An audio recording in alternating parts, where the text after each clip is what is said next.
subscribe, please click the like button, share and subscribe. It's free.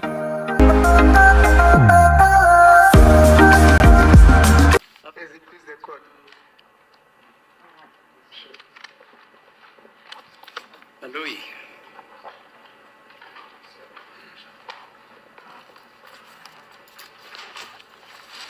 Is it please the court, madam?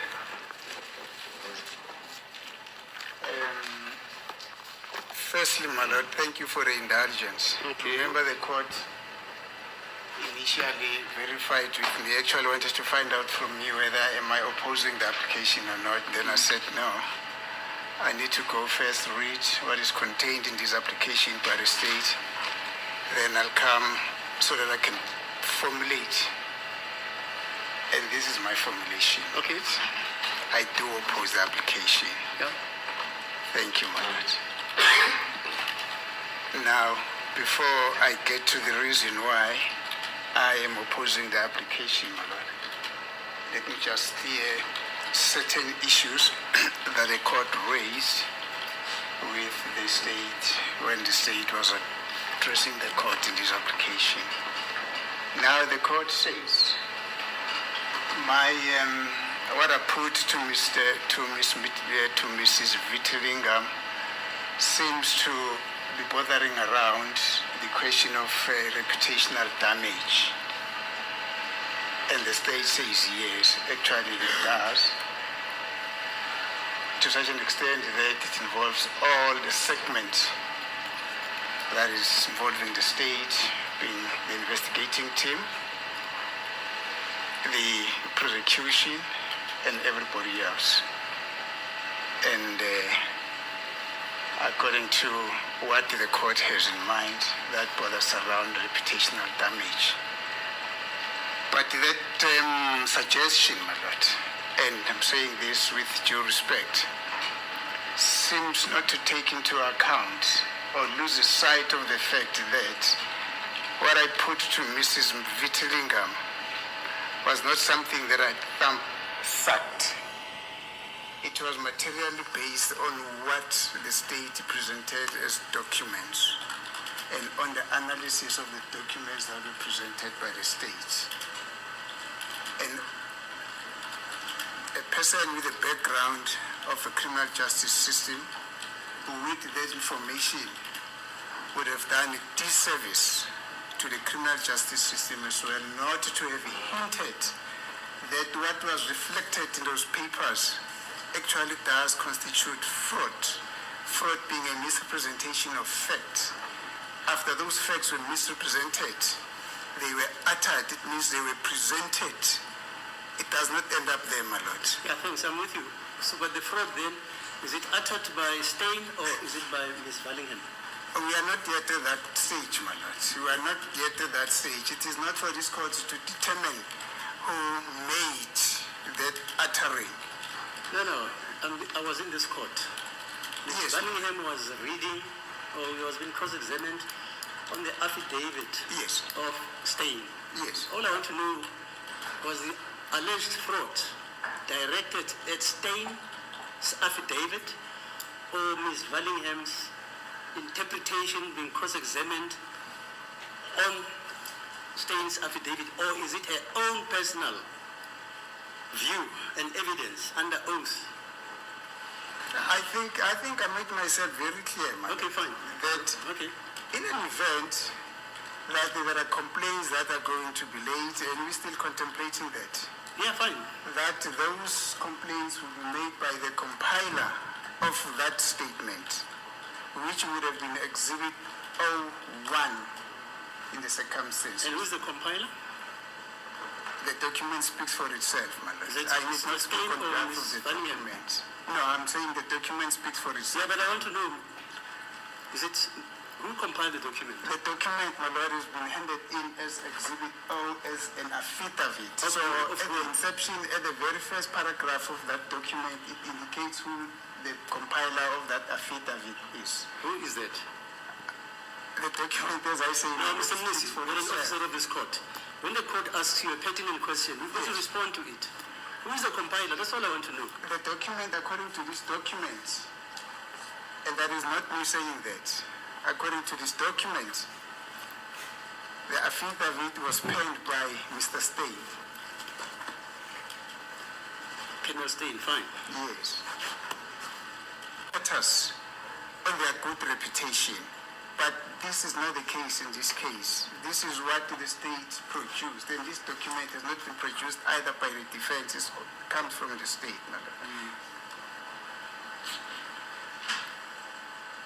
And further on, my lord, I heard the court said that I said the basis of the complaint will be fraud, uttering, defeating the ends of justice, and blah blah blah. I can't recall saying blah blah blah blah, my lord. I was very specific. I said fraud, uttering and defeating the ends of justice. And forgery? No, forgery, I never So mentioned they didn't forgery. forge the document? No, Okay. I never mentioned forgery. Okay, fine. Yes. Now, my lord, let me come to the reason why I say I oppose this application. Now, the court will be well aware that at the very inception of this case, from the date on which a complaint was laid about this case, the state started to do investigation with regard to the complaints that emanate from this case. It went on for some time, up until the date on which the state says, we've now got all the information which will then enable us to start to point certain fingers against certain individuals, which we then suspect to have been involved in this case. And this we are basing on the information that we have gathered up to thus far. So the state says. And indeed, what the state did after they've accumulated that information, they then decided to arraign all these 4 accused persons, the 5 accused persons that are before court here, on certain charges, and which is the reason why we're here now, here at the High Court.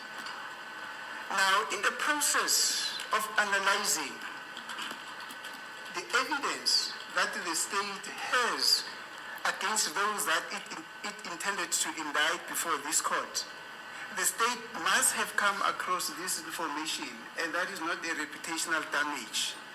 The state must have had come across this information such that when they then started to present their evidence, it was then incumbent upon the state to bring it to the attention of Mr. Stein, or even before Mr. Stein comes and testify here, and or Mrs. Vitti-Lingam, during their consultation, if ever there was a consultation, and I do not insinuate that there was never a consultation, but a prosecutor, an ardent prosecutor would have picked up this information even before the 2 witnesses come and testified here and took up these issues with them.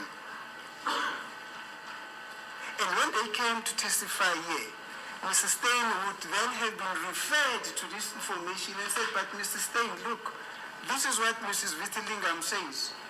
I mean, this is what the affidavit of Mrs. Vitti-Lingam contains, and this is what your affidavit contains. What is a probable explanation for this discrepancy?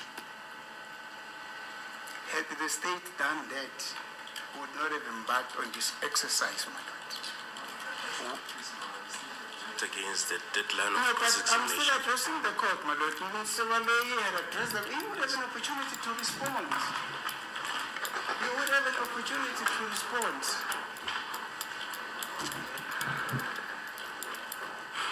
I'm not so sure whether I need to proceed or give Mr. Baloyi this response to proceed, my lord, for the whole day, and then listen to him. Let's proceed.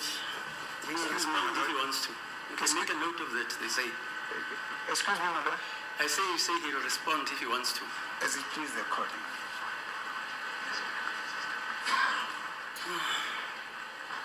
Thank you, my lord. Now, it is very late for the state to come now and say,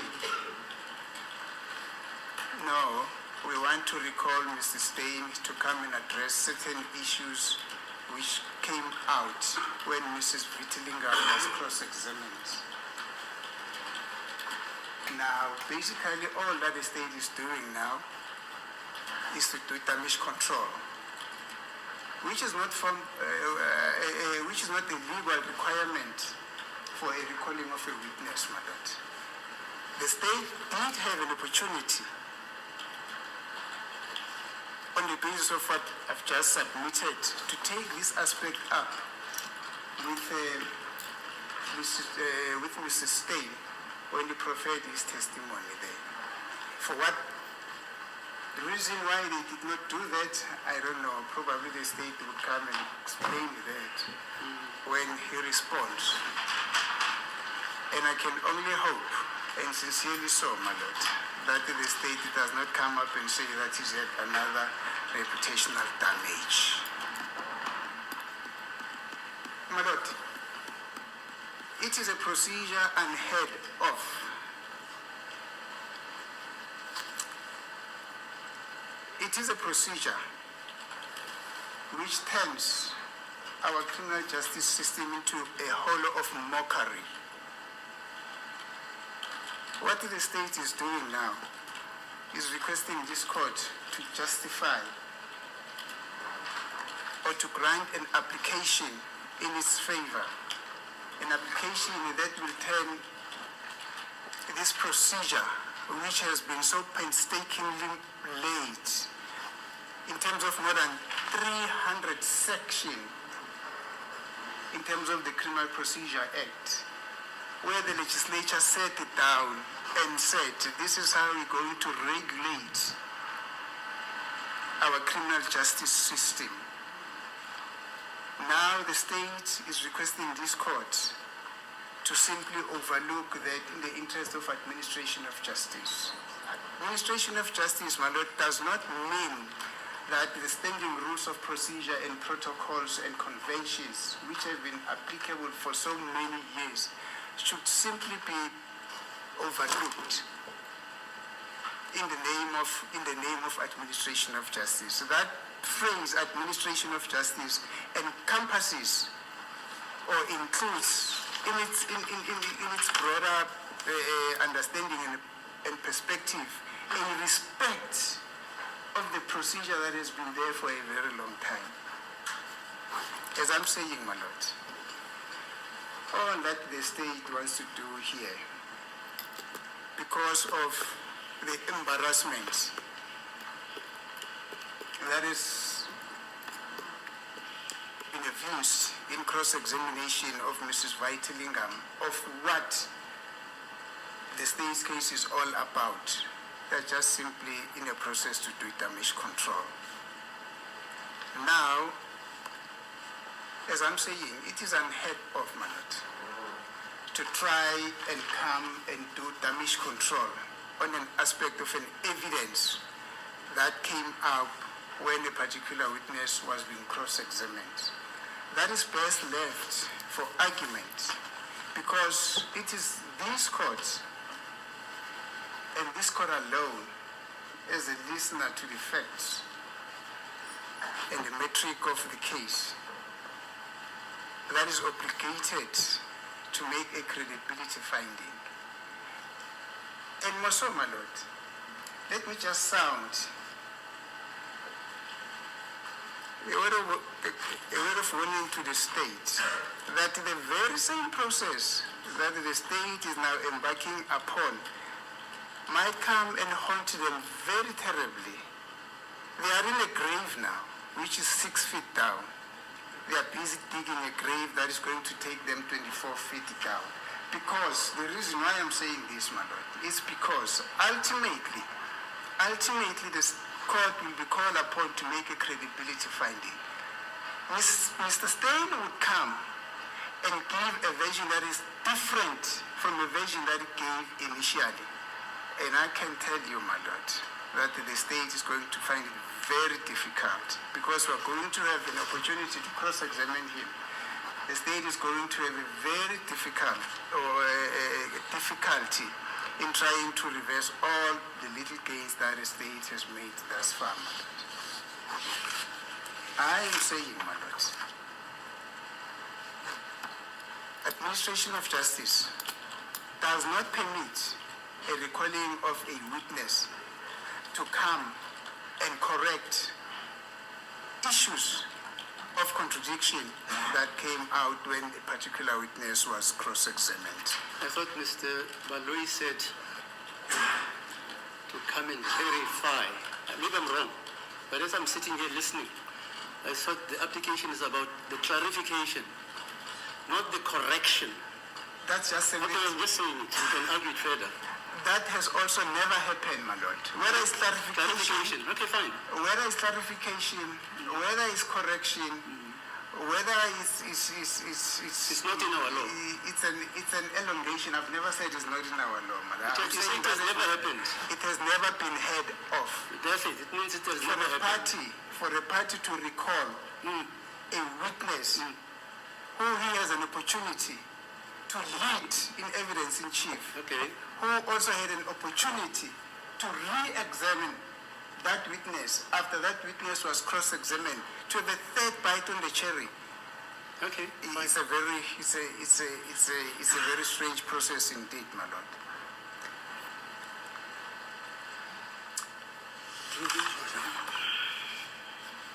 Now, the state has referred this court, my lord, to some authority relating to the reopening of a state of a case by any party after the closure of both parties' case.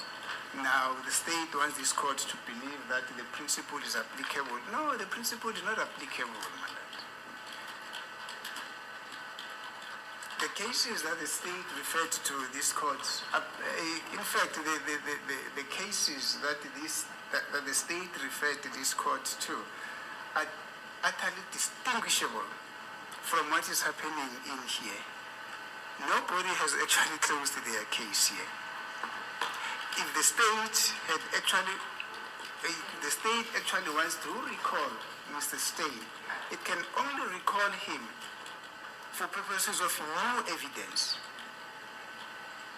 And that would basically mean that the state has got to qualify the reason for the recalling of Mr. Steyn for that new evidence in terms of the passage that the state has that the state has actually read to the court. The reason why that new evidence was not read earlier on. But that authority is not applicable for purposes of recalling a witness in order to come and clarify, so to speak, by the state, issues that emanate from cross-examination. That is unheard of, my lord, which is the reason why I am saying the state, because it's rattled in one way or the other, simply embarks on a process to do reputational damage, my lord. Now, and the reason why, my lord, I say the state is embarking on a process to do reputational damage is not far-fetched. I mean, it is not the reputational damage, damage control. I'm sorry, damage control, not reputational damage, but damage control. And the reason why I'm saying that the state is embarking on a process to do damage control, my lord, the state itself accedes to that. Look at paragraph 1.13 of the state's heads of argument. They are basically conceding that this whole exercise is for purposes of damage control. And let me read what the state says in its own heads of argument, that they are conceding that we've been rattled to therefore want to do damage control, and this is what they say. An explanation by Lieutenant Colonel Steyn might foreclose. That term foreclose simply means to rule out or prevent the request of accused number 3 that charges be laid against the compiler of the information, saving the scarce state resources. Who said the state has got scarce resources? Who said that? Particularly in the context of a quest where this accused person, upon being convicted, they potentially facing a term of life imprisonment, and we are being told by the state that we need to save the scarce state resources by limiting the rights that is, by limiting the right to a fair trial that these accused persons are having. That is very unfair, my lord. This is just a demonstration that this whole exercise is nothing else but an endeavor by the state to do damage control.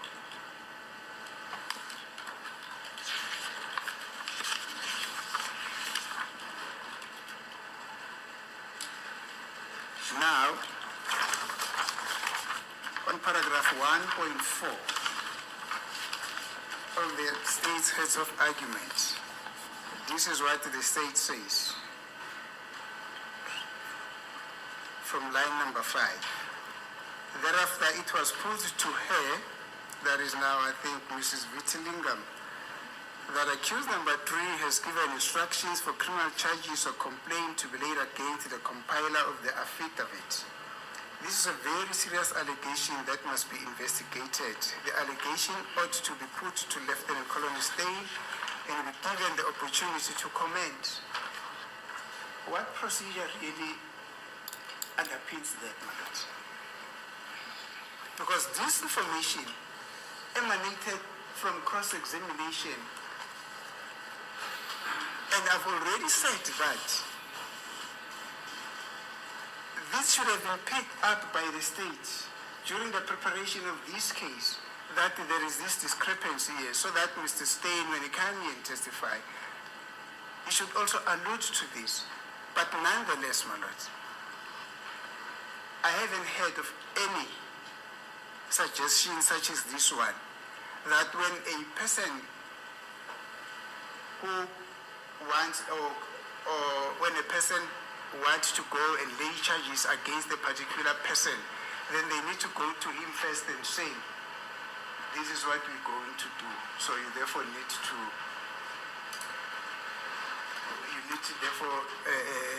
you ought to have a comment or to answer to this allegation. That's not the duty of the complainant. Once a complainant identifies that a wrong has been done, there is nothing that prevents him to go direct to the law enforcement agencies to go and lay a complaint against the person who or he, she thinks that is on the wrong side of the law. And it will be for that forum, subsequent to the laying of that complaint, that will have to go and determine all the aspects and the dynamics of that complaint. So the state basically says that we ought, in other words, we must, as a basis of this application, that Stein must be recalled, that we must come and tell Stein that Stein, we, amongst others, we consider, I think he'll be standing there, Stein, amongst others, we are considering to go and lay charges against you, and the basis of those charges are going to be fraud, uttering and defeating the ends of justice. That's just a hogwash, my lord. Ultimately, my lord, let me say that this exercise that this state wants the court to embark upon is nothing else but to remove this embarrassment that is on their table, which is based on the discrepancies which have been identified when Mrs. Vittilingam came and testified here. She was also at pains to say, yeah, no, yeah, I smell a rat, and a very rotten rat, because of, I don't know, because of what reasons. But everybody could see that she was at pains at admitting that there was indeed a fraud here. I would therefore request, my lord, that there are no legal basis that this application by the state is baseless.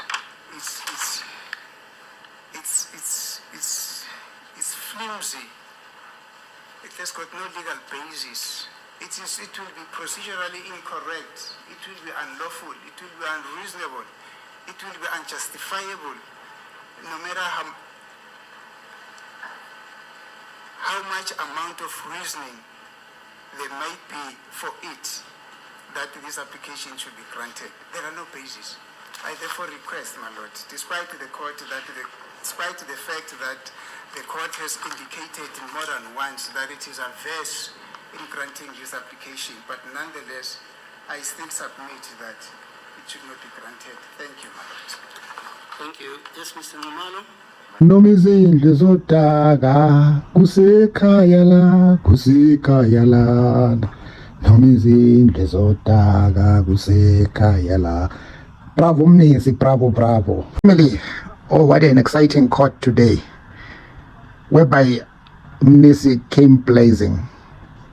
He destroyed the judge, and the judge was seen rubbing his forehead like he did not have eyes to look at MNISI. MNISI was such a good asset in that case today.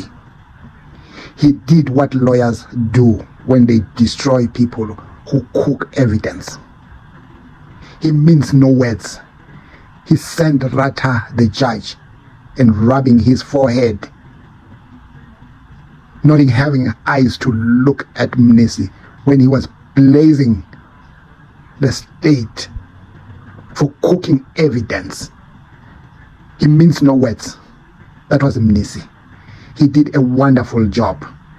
And I could see Baloyi glazing at MNISI at a distance, not realizing what have I put myself into. Oh, bravo MNISI, you did a wonderful job. You did us proud to show that you can stand tall in front of the judge who always bully the defense all the time. But this time, he failed to bully you. You put him in his closet and you locked him up. He ended up rubbing his forehead. Bravo again, MNISI. You did a wonderful job. Family, what do you think about this? What MNISI did in court? Leave your comments respectfully, and don't forget to like and share. I love you all. Ngithanda ngothando luka love. Ngithi kuni bravo bantu bakithi.